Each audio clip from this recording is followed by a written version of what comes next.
जय हिंद एस्पिरेंट्स, आपका स्वागत है फिर से एसएसबी क्रैक एग्जाम्स में। मेरा नाम है नवज्योति। आज हम डिस्कस कर रहे हैं वर्क, एनर्जी एंड पावर पर 15 ऐसे एमसीक्यूज जिनके थ्रू मैं कोशिश करूंगा कि आप जो भी इसमें इंपॉर्टेंट कॉन्सेप्ट्स हैं उन्हें रिवाइज कर पाए।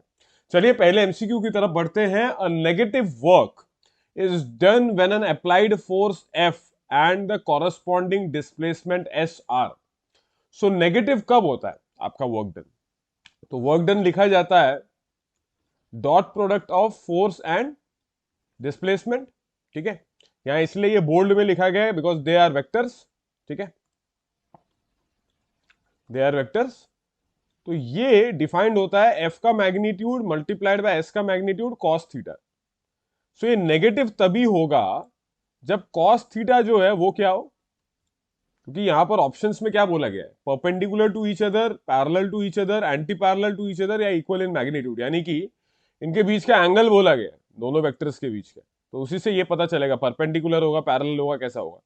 सो इसका मतलब cos theta has to be negative. तो ये कब रहता है, या एक तरीके से आप बोले कि this is equal to negative work done, मतलब minus F of minus F into S. So इसका मतलब theta is equal to 180 degree, क्योंकि cos 0 डिग्री होता है 1, तो उसमें तो f इंटू एस आ जाएगा, उसमें तो पॉजिटिव वर्क रहेगा। ठीक है, अगर पैरेलल की बात करें सो f इंटू एस हो जाएगा, तो उस केस में cos 0 है तो नेगेटिव नहीं हुआ। एंटी पैरेलल में माइनस f इंटू एस हो गया। ठीक है, cos 180 डिग्री लग गया। परपेंडिकुलर में क्या होगा, एफ एस cos 90 डिग्री, तो ये 0 हो गया, लेकिन मुझे तो नेगेटिव चाहिए था। और इक्वल इन मैग्नीट्यूड, एफ और एस अगर इक्वल इन मैग्नीट्यूड है तो उससे डायरेक्शन का कोई पता नहीं चलता है, और ना ही उससे फिर नेगेटिव वर्क हो इसका कुछ पता चल रहा है। तो इसका आंसर हो जाएगा anti parallel to each other. ठीक है, तो इस क्वेश्चन में बेसिक डेफिनेशन को यूज करते हुए नेगेटिव वर्क कब रहता है और उस दौरान आपका फोर्स और डिस्प्लेसमेंट परपेंडिकुलर रहेगा, पैरेलल रहेगा, एंटी पैरेलल रहेगा या इक्वल इन मैग्नीट्यूड, कैसा रहेगा। तो हमें पता चला कि नेगेटिव तभी रहेगा जब थीटा जो है वो 180 डिग्री हो, यानी कि फोर्स अगर एक डायरेक्शन में हो लग रहा है तो दूसरी डायरेक्शन में आपका डिस्प्लेसमेंट, दूसरी डायरेक्शन में आपका डिस्प्लेसमेंट हो, ऑपोजिट डायरेक्शन में आपका डिस्प्लेसमेंट हो, तभी कहलाएगा कि नेगेटिव वर्क हैज बीन। ठीक है, इस केस की अगर बात करी जाए तो जो इस क्वेश्चन में पूछा गया, तो आंसर हो गया option C, that is anti parallel to each other. चलिए अगले सवाल की तरफ बढ़ते हैं। A mass of 10 kg is at a point A on table. ठीक है, ये टेबल है, यहां एक पॉइंट ए है जहां पर मास एक रखा हुआ है 10 किलो का। ठीक है, okay. It is move to a point B horizontally. Horizontally, what is work done on the object by the gravitational force. तो ग्रेविटेशनल फोर्स जो है वो तो ऐसे लग रहा है, this is the force. Displacement आपका इस डायरेक्शन में, बीच में दोनों के एंगल कितना है, they are perpendicular, that is they have the angle 90 degree in between. So इसका मतलब वर्क डन, जिसका मतलब था F into displacement cos theta, so दोनों के बीच का एंगल हो गया 90 डिग्री, सो ये हो गया 0। सो इसका मतलब वर्क डन बिकम्स 0, लेकिन बाय ग्रेविटेशनल फोर्स, जिस फोर्स ने इसे हॉरिजॉन्टली मूव किया वो उसका वर्क डन 0 नहीं है, ग्रेविटेशनल फोर्स का वर्क डन 0 है, क्योंकि वो डिस्प्लेसमेंट के परपेंडिकुलर डायरेक्शन में। तो इसका आंसर हो गया option A, that is 0 joule. ठीक है, अगले सवाल की तरफ बढ़ते हैं। Which one of the following forces is non central and non conservative. So non central मतलब जहां पर फोर्सेस जो है, फोर्स जब एक्ट कर रहा है तो वो जो दो ऑब्जेक्ट्स एक दूसरे पे फोर्स लगा रहे हैं, वहां पर उनके लाइन ऑफ एक्शन का जो फोर्स जिस लाइन पे एक्ट करेगा वो उन दोनों बॉडीज के सेंटर्स को ज्वाइन करने वाली लाइन होनी चाहिए। तो ये ज्यादातर केस में रहता है for gravitational and magnetic, magnetic बोल लीजिए या इलेक्ट्रोस्टैटिक फोर्स। ठीक है, इनके लिए ये सेंट्रल फोर्सेस ये होती हैं।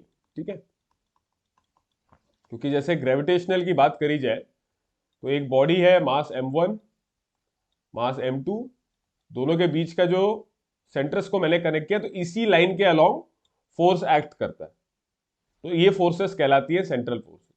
ठीक है, तो हमें वो फोर्स निकालना है जो सेंट्रल ना हो। ठीक है, तो इलेक्ट्रिक भी फिर इसमें नहीं आया, इलेक्ट्रोस्टैटिक इलेक्ट्रिक, सो ये भी नहीं हुआ। अच्छा, फ्रिक्शनल और मैकेनिकल बचा। ठीक है, अच्छा, नॉन कंजर्वेटिव। नॉन कंजर्वेटिव का मतलब वो फोर्स जिसके थ्रू अगर वर्क डन निकाला जाए तो that is only dependent upon कि डिस्प्लेसमेंट जो हो रहा है उसका फाइनल पोजीशन और इनिशियल पोजीशन क्या है, जो डिस्प्लेसमेंट के डेफिनेशन में हम बोलते हैं। तो अगर राउंड पाथ है, दैट इज अगर इनिशियल और फाइनल पोजीशन सेम हो गया तो वर्क डन जो होता है फॉर दीज फोर्सेस वो जीरो हो जाता है, तो ये कहलाता है कंजर्वेटिव फोर्सेस। ये भी ग्रेविटेशनल फोर्स और इलेक्ट्रोस्टैटिक फोर्सेस रहती हैं। आप याद करने के लिए इसको ऐसे कर सकते हैं कि जो भी फोर्सेस के नीचे आर स्क्वायर आता है, मैं बस याद करने के लिए बता रहा हूं, जनरल इसको इस तरीके से भी आप सॉल्व कर सकते हैं इस क्वेश्चन को कि जैसे ग्रेविटेशनल फोर्स में क्या आता था, G m1 m2/r²। Electrostatic force रहता है K q1 q2/r², तो सिमिलर जैसा ही है ये। तो अगर 1/r या 1/r² फॉर्म में है तो इसका मतलब वो सेंट्रल और कंजर्वेटिव दोनों रहेगा, सेंट्रल एंड कंजर्वेटिव दोनों रहेगा। और इसके अलावा वो फोर्सेस जो किसी मोशन को रेजिस्ट करते हैं वो सारे फोर्सेस रहेंगे नॉन सेंट्रल या नॉन कंजर्वेटिव, क्योंकि उनको आप इस फॉर्म में याद करने के लिए बस मैं बता रहा हूं कि इस फॉर्म में आप एक्सप्रेस नहीं कर पा रहे थे। तो ऑप्शन ए इसका आंसर हो जाएगा, that is frictional force. Mechanical force, इसके लिए अगर सेंट्रल और कंजर्वेटिव की बात करी जाए तो एज सच हम मैकेनिकल फोर्स किसी पर्टिकुलर स्पेसिफिक फोर्स को नहीं बोलते हैं। ठीक है, तो आंसर फिर रहेगा फ्रिक्शनल फोर्स। मैकेनिकल फोर्स की अगर बात करी जाए तो ये वो फोर्सेस रहेंगे जहां पर you doing some mechanical work, और as such mechanical force generally किसी पर्टिकुलर फोर्स को एज अ टर्म नहीं दिया जाता। ठीक है, सो आंसर फिर रह जाएगा आपका फ्रिक्शनल फोर्स। ठीक है, तो फ्रिक्शनल, इलेक्ट्रिक, ग्रेविटेशनल और मैकेनिकल याद करने के लिए सीधा है कंजर्वेटिव और सेंट्रल कौन कौन सी रहेंगी, इलेक्ट्रिकल और ग्रेविटेशनल, और जो भी रेजिस्ट करती हैं मोशन को उस टाइप की फोर्सेस रहेंगी आपकी नॉन सेंट्रल या नॉन कंजर्वेटिव, तो यहां इस केस में रहेगा आपका फ्रिक्शनल फोर्स। ठीक है, ठीक है, चलिए आगे बढ़ा जाए। The energy possessed by a body due to its change in position और शेप इज कॉल्ड। उसकी पोजीशन में चेंज या उसके शेप में चेंज, तो जैसे हाइट में चेंज आता है तो जो एनर्जी इन्वॉल्व होती है that is called gravitational potential energy. ठीक है, और शेप में जिस तरीके से आता है उसको आप इलास्टिक पोटेंशियल एनर्जी बोलते हैं। तो इवेंचुअली ये दोनों ही केस में आपका पोटेंशियल एनर्जी बना, तो आंसर रहेगा इसका option B, that is potential energy. किसी पोजीशन पे होने की वजह से उस बॉडी में जो एनर्जी है वो उसकी पोटेंशियल एनर्जी, और अगर शेप में भी चेंज आता है तो that is also potential energy. ठीक है, सो ऑप्शन बी इसका आंसर हो गया। काइनेटिक तो मोशन की वजह से होता है, इलेक्ट्रिक एनर्जी तो क्या है, इलेक्ट्रॉन्स के मोशन की वजह से आएगा, वो करंट जनरेट होगा तो फिर there will be energy. Thermal energy is because of motion of particles. ठीक है, motion of particles of a particular, किसी भी आप बॉडी के अंदर जो पार्टिकल्स हैं, मॉलिक्यूल्स हैं, वो जब रैंडमली मूव कर रहे हैं तो उनको फिर कहलाता है, फिर ड्यू टू टेम्परेचर जो वहां एनर्जी है दैट इज थर्मल एनर्जी। ठीक है, चलिए, तो इसका आंसर रहा फिर पोटेंशियल एनर्जी। अगले सवाल की तरफ बढ़ते हैं। N object of mass 2000 gram possesses 1000 joule kinetic energy, the object must be moving with the speed of. So kinetic energy का फॉर्मूला यहां यूज होगा। काइनेटिक एनर्जी कहलाता है, या बोले तो हाफ mv²। तो मास यहां दिया ही हुआ है, एनर्जी भी दी हुई है 100। मास आपका 2000 ग्राम है तो उसे किलो में करना पड़ेगा फॉर एसआई यूनिट्स, बिकॉज ये भी एसआई में है, 100 जूल्स लिखा हुआ है। So half into 2 kg multiplied by v²। So 2 and 2 cancelled, v² is equal to 100, v is equal to options के हिसाब से मैं इसका 10 -10 रहता तो 10 मीटर पर सेकेंड। -10 क्यों नहीं रहेगा? -10 रह भी सकता है, या तो आप बोले कि ऑप्शन में नहीं है सर, या तो ऑप्शन में कहीं नहीं है -10। तो बस डायरेक्शन का सेंस है, ठीक है। सो आपका, क्योंकि यहाँ मूविंग विद अ स्पीड बोला गया है, तो आप -10 की जगह फिर 10 भी लिख सकते हैं। It's because speed is always about magnitude. तो आंसर आ जाएगा option A, that is 10 metre पर सेकेंड, ठीक है। चलिए आगे बढ़ते हैं। काइनेटिक एनर्जी पे ये सवाल था। अगला सवाल, a man weighing 60 kg climbs up a staircase carrying a load of 20 kg on his head. So खुद का मास 60 किलो, ऊपर उठा रहा है 20 किलो और, ठीक है। The staircase has 20 steps each of height 0.2 metres. So total height जो वो जा रहा है दैट इज 0.2 मल्टीप्लाइड बाय 20, तो that is equal to 4 metres. ये हाइट वो ऊपर जा रहा है, ठीक है। अच्छा, if he takes 10 second to climb, find his power. Find his power, ठीक है। चलिए, तो पहले इस क्वेश्चन को ऐसे देखिए आप कि 20 केजी तो उसका अपना मास था, और सॉरी 60 केजी उसका अपना मास था, 20 केजी ऊपर है। सो टोटल जो वो वेट उठा रहा है, या टोटल मास जो रहेगा यहाँ पे, इस केस में मास रहेगा, that is 60 + 20, that is 80 KG, ठीक है। इन जनरल फिर वेट जो आपका हो जाएगा, जो टोटल जा रहा है, that is 80 multiplied by 10 metre पर सेकेंड स्क्वायर। तो generally acceleration due to gravity को हम 10 मीटर पर सेकेंड स्क्वायर मान सकते हैं, ठीक है। सो ये हो गया वेट। ये डब्ल्यू यहां वर्क नहीं है, this is weight. Weight is equal to 800, ठीक है। ये आपका 800 न्यूटन जैसा रहेगा, ठीक है। Okay, 80 kg multiplied by metre पर सेकेंड स्क्वायर, ठीक है।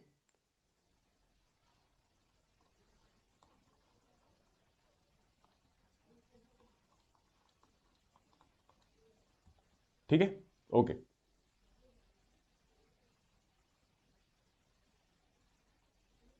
That is 4 metre. If he takes 10 seconds to climb, find his power.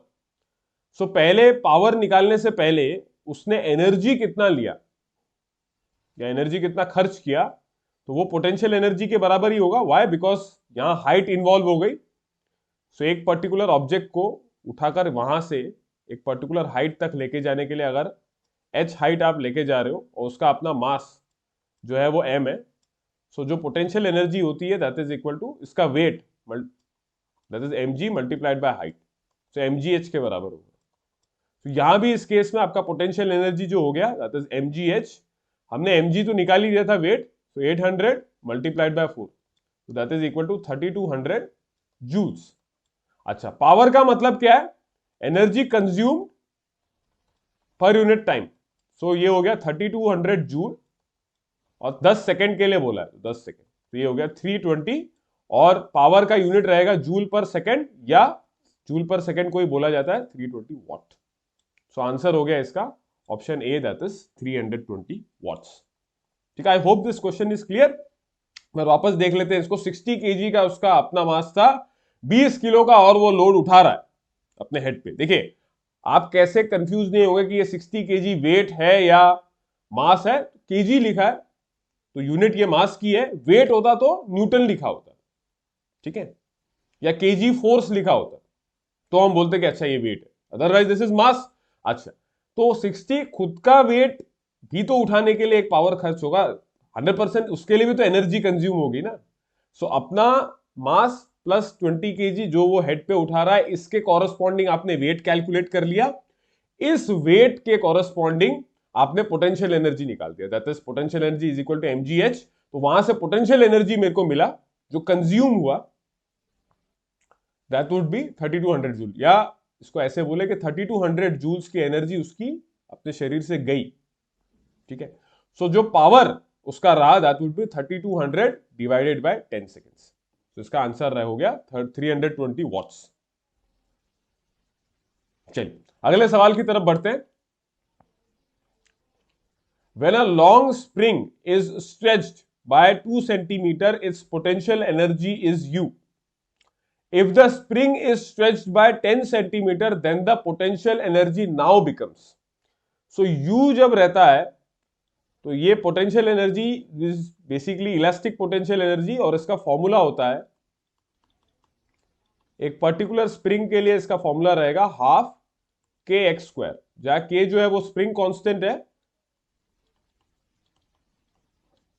Spring constant है, और एक्स जो है वो डिस्प्लेसमेंट है कि कितना स्ट्रेच हुआ। ठीक है, तो पहले केस में u is equal to half K, और 2 सेंटीमीटर की स्ट्रेचिंग हुई तो 2 स्क्वायर लिख दिया। ठीक है, इसको फिर मीटर में क्यों कन्वर्ट नहीं किया, बिकॉज इसके जब आपको सवाल पूछा गया है वो 10 सेंटीमीटर के रेस्पेक्ट में पूछा गया है, वो भी सेंटीमीटर में ही है, और उसके 10 सेंटीमीटर के कॉरेस्पॉन्डिंग जो पोटेंशियल एनर्जी आएगा उसे मुझे इस 2 सेंटीमीटर के पोटेंशियल एनर्जी के रेस्पेक्ट में एक्सप्रेस करना है, in terms of you express करना है, तो इसलिए मैंने उसको सेंटीमीटर में ही रहने दिया। सो यू मेरा हो गया 2 के, 4/2 इंटू के, सो 2 के हो गया। ठीक है, अच्छा अब आपके पास है 10 सेंटीमीटर, तो यू डैश बोल देते हैं उसको, तो that is equal to half K 10 square. Yes, अच्छा, so U dash is equal to half into K into 100, ये हो गया 50 के। सो ये कितने टाइम्स है यू के, दिस इज 25 टाइम्स, 2 इंटू 25 के लिख सकता हूं मैं इसे, so this is equal to 2 into, या 2 के लिख सकता हूं, इसको ऐसे लिखा जाए, 2 के फॉर्म में एक्सप्रेस करना है, सो 25 इंटू 2 के, so this is equal to 25 into U. So ये आंसर है ऑप्शन डी 25 यू। ठीक है, I hope this is clear. Elastic potential energy की डेफिनेशन है, बाय फॉर्मूला हो जाता है half K X square. Half K X square में पहले 2 सेंटीमीटर के लिए यूज किया तो हमारे पास 2 के आया। ठीक है, और 2 के जूल्स रहेगा। ठीक है, आप ना भी लिखें तो भी चलेगा यहां पर इस क्वेश्चन के लिए, और फिर 10 सेंटीमीटर के लिए निकाला और उसे 2 के फॉर्म में एक्सप्रेस करने की कोशिश की, तो 25 टाइम्स मिला वो 2 के, तो दैट इज 25 यू आपका आंसर आ गया। ठीक है, अगले सवाल की तरफ बढ़ा जाए। ये रहा, an object of mass 40 kg is raised to a height of 5 metre above the ground, if the object is allowed to fall, find its kinetic energy midway. तो 40 kg का मास है उसका, उसको रेज किया गया 5 मीटर तक, तो मैं वहां पर potential energy exactly on the top point potential energy क्या होगा, mgh, that is equal to 40 into 10 into 5। ठीक है, क्वेश्चन में जनरली दे दिया जाता है, जैसे ये आप देखिए यहां पर क्वेश्चन में take g equal to 10 metre पर सेकेंड स्क्वायर, इस तरीके से दिया रहता है। ठीक है, और नहीं भी दिया है तो you can take it to be 10। ठीक है, you can take it to be 10, otherwise वो क्वेश्चन में स्टेट कर ही देगा 10 लेना है या 9.8 लेना। ठीक है, ओके, हमारे इस केस में हमने 10 ले लिया है। सो 40 इंटू 10 इंटू 5, ये उसका पोटेंशियल एनर्जी होगा एट द हाईएस्ट पॉइंट, और यही टोटल एनर्जी है, this is equal to total energy. अच्छा, सो ये हो गया 400 इंटू 5, दैट इज 2000 जूल्स। ठीक है, अब मिडवे के बारे में बात करते हैं कि ये जब फॉल हुआ ऑब्जेक्ट ऑफ मास 40 kg, ठीक है, इस तरीके से गिरा, तो मिडवे, मिड पॉइंट पर क्या होगा, टोटल एनर्जी जो है, जो कि पोटेंशियल एनर्जी, अब देखिए यहां हाईएस्ट पॉइंट पर काइनेटिक एनर्जी जो थी वो तो 0 जूल्स है। ठीक है, लेकिन मिड वे पर वो मूव तो कर ही रहा है, उसका मोशन तो हो ही रहा है। ठीक है, हाइट उसकी आधी हो चुकी है, हाइट उसकी आधी हो चुकी है मिडवे पर, तो इसका मतलब पोटेंशियल एनर्जी अब क्या हो जाएगा, mg इंटू h/2, क्योंकि अब हाइट ये ऊपर h/2 है। ठीक है, पहले हाइट अगर h थी, दैट इज 5 मीटर्स थी पहले, सो अब ये हो जाएगा 2.5 मीटर, दैट इज आधी हो गई है। तो अगर हाइट आधी हुई तो पोटेंशियल एनर्जी भी देखिए mgh/2 होल बाय 2, तो इसका मतलब ये 1000 जूल हो गया। अब यहां देखिए टोटल एनर्जी को तो सेम रखना पड़ेगा by law of conservation of energy, तो काइनेटिक एनर्जी बिकॉज अब मूव कर रहा है, that would B total energy minus potential energy. Total मेरा हमेशा 2000 जूल ही रहेगा किसी भी इंस्टेंट पे, माइनस 1000 जूल का पोटेंशियल, तो दैट इज 1000 जूल मेरा काइनेटिक एनर्जी बना। So find its kinetic energy midway. तो आधे पर पोटेंशियल एनर्जी भी आधा हो गया टोटल एनर्जी का, और काइनेटिक एनर्जी भी आधा हो गया टोटल एनर्जी को। तो उसने काइनेटिक एनर्जी गेन हुई और पोटेंशियल एनर्जी कम हुई। सो आंसर हो गया option number C, that is 1000 joules. तो इस तरीके से आपने इस क्वेश्चन को भी सॉल्व किया। ठीक है, आगे बढ़ा जाए। अगला सवाल, a force F acting on an object varies with distance x as shown in the figure. The work done by the force in moving the object from x equal to 0 to x equal to 20 metres is. So work done जब इस तरीके से पूछा जाए कि Y axis पे आपने force को प्लॉट किया और एक्स एक्सिस पे आपने डिस्प्लेसमेंट को प्लॉट किया, या डिस्टेंस भी बोल सकते हैं, इसके सिनेरियो में ये सेम ही रहेगा। अच्छा, तो वर्क डन बाय फोर्स, तो वर्क डन जो होता है वो एरिया अंडर द कर्व हो जाता है, area under F x curve. So area यहां कैसे कैलकुलेट करेंगे, पहले ये वाला प्लस दिस वन। ठीक है, तो इस वाले का एरिया कितना हो जाएगा, देखिए 100 न्यूटन मल्टीप्लाइड बाय, रेक्टेंगल जैसा है ये, 100 न्यूटन मल्टीप्लाइड बाय 10 मीटर्स। तो ये पहले वाले पार्ट का आपका एरिया गया, प्लस इस राइट ट्राइंगल का area half into base, that is 20 minus 10, so that is 10 multiplied by ऊपर हाइट कितनी है वही 100। तो यहां ये मीटर हो गया। ठीक है, ऊपर 100 तो that is in newton, metre into 100 newton. अच्छा, अब आप सॉल्व कर लीजिए इसे। तो यहां तो ये हो गया 500 newton plus 1000 newton, newton metre. So newton metre क्या रहेगा, न्यूटन मीटर आपका हो जाएगा जूल के ही बराबर, सो 1500 जूल्स। ये आपका आंसर हो गया। ठीक है, भले ही इस क्वेश्चन में इस पे डिस्टेंस दिया हो, डिस्टेंस दिया हो, तो इस ग्राफ को देखकर जहां पर डिस्प्लेसमेंट जो है वो आप देखिए, फोर्स शुरू में इतना लग रहा था 100 का, फिर एक पॉइंट के बाद फोर्स कम होता गया, लेकिन आप देखते रहिए कि डिस्प्लेसमेंट जो है वो बढ़ता ही रह रहा है, सॉरी डिस्टेंस बढ़ता ही जा रहा है।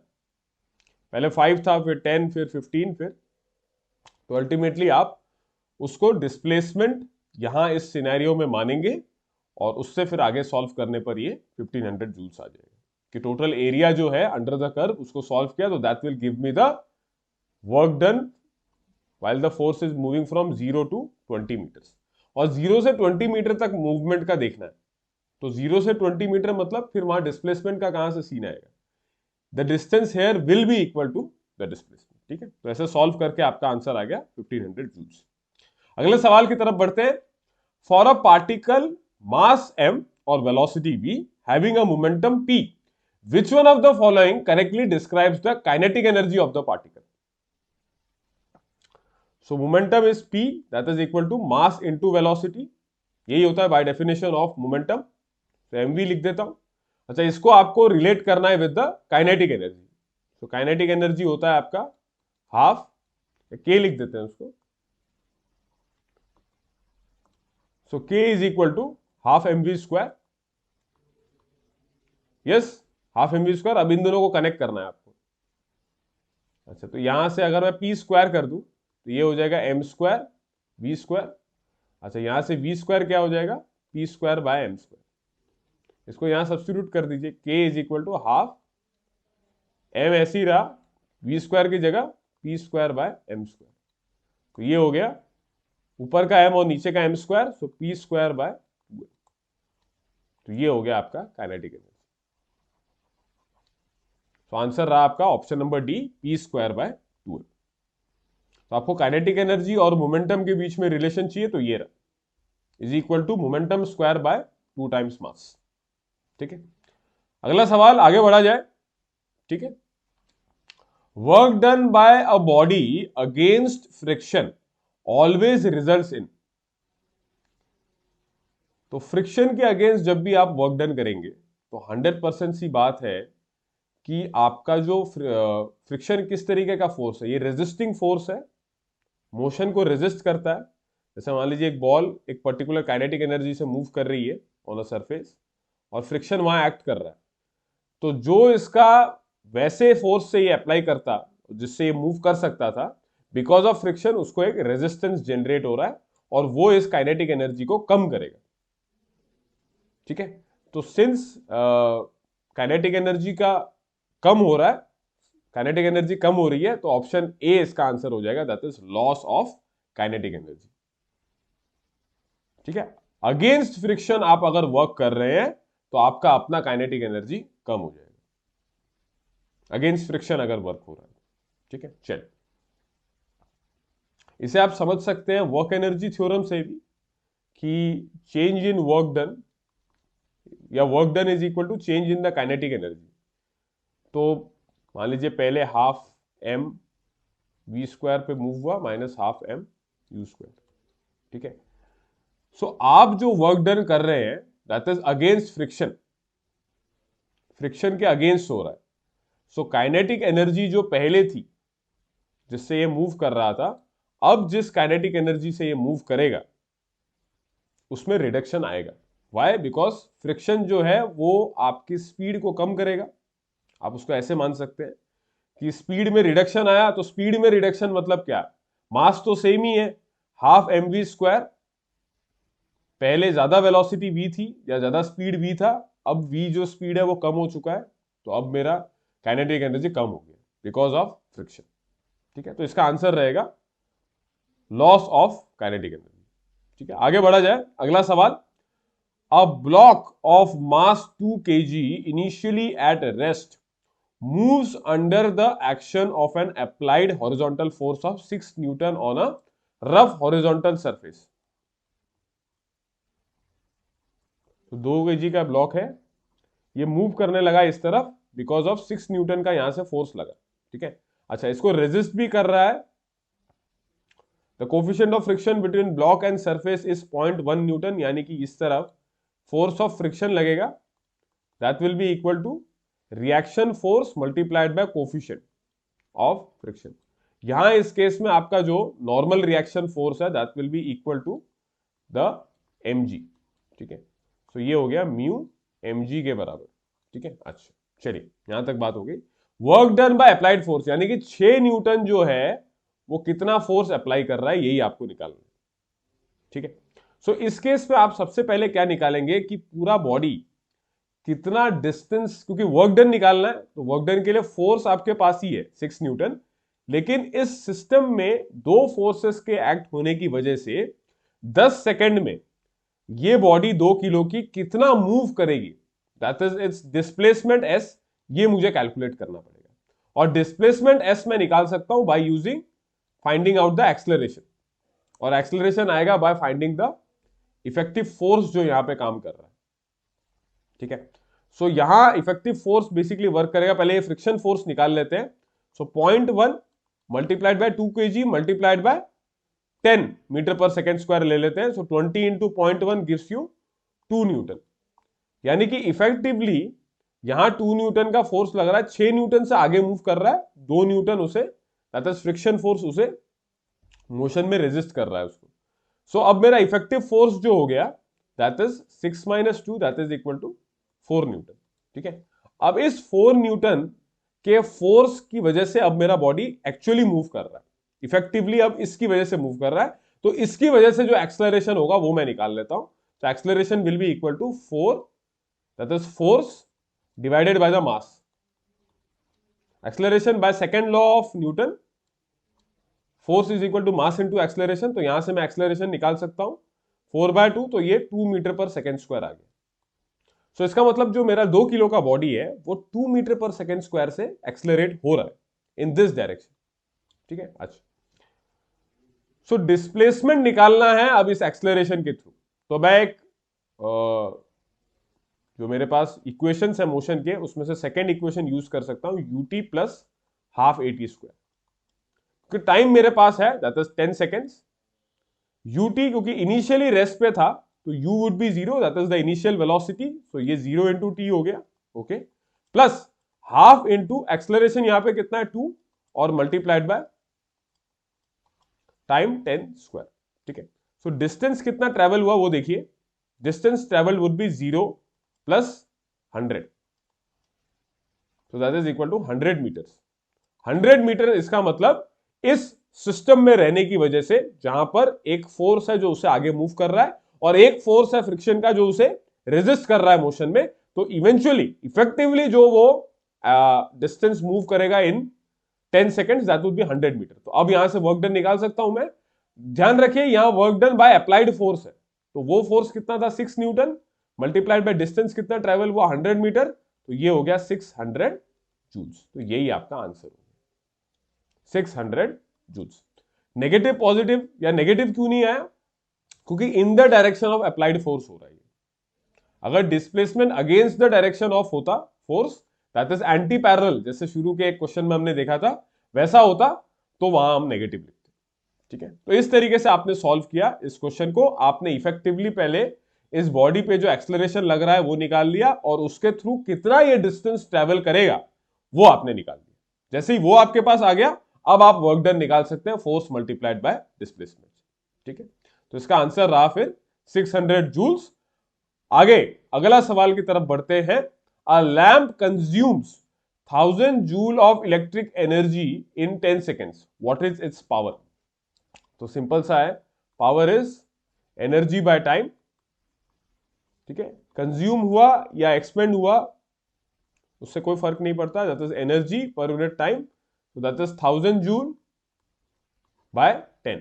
तो ये हो गया आपके पास 100 जूल पर सेकेंड, और उसी जूल पर सेकेंड को कहा जाता है वॉट्स, 100 वॉट्स. तो इसका आंसर हो गया option A, that is option B, sorry, that is 100 watts. ठीक है, चलिए अगले सवाल की तरफ बढ़ते हैं. The SI unit of power, ये अभी जस्ट डिस्कस किया ही था, that is joule per second, इसी को वॉट्स भी बोलते हैं. ठीक है, तो ये क्वेश्चन का आंसर भी ये हो गया. आखिरी सवाल आज की इस वीडियो का, fundamental laws of physics require. सारी जितनी भी लॉज है फिजिक्स उसमें किन किन चीजों का कंजर्वेशन है वो देखिए आप.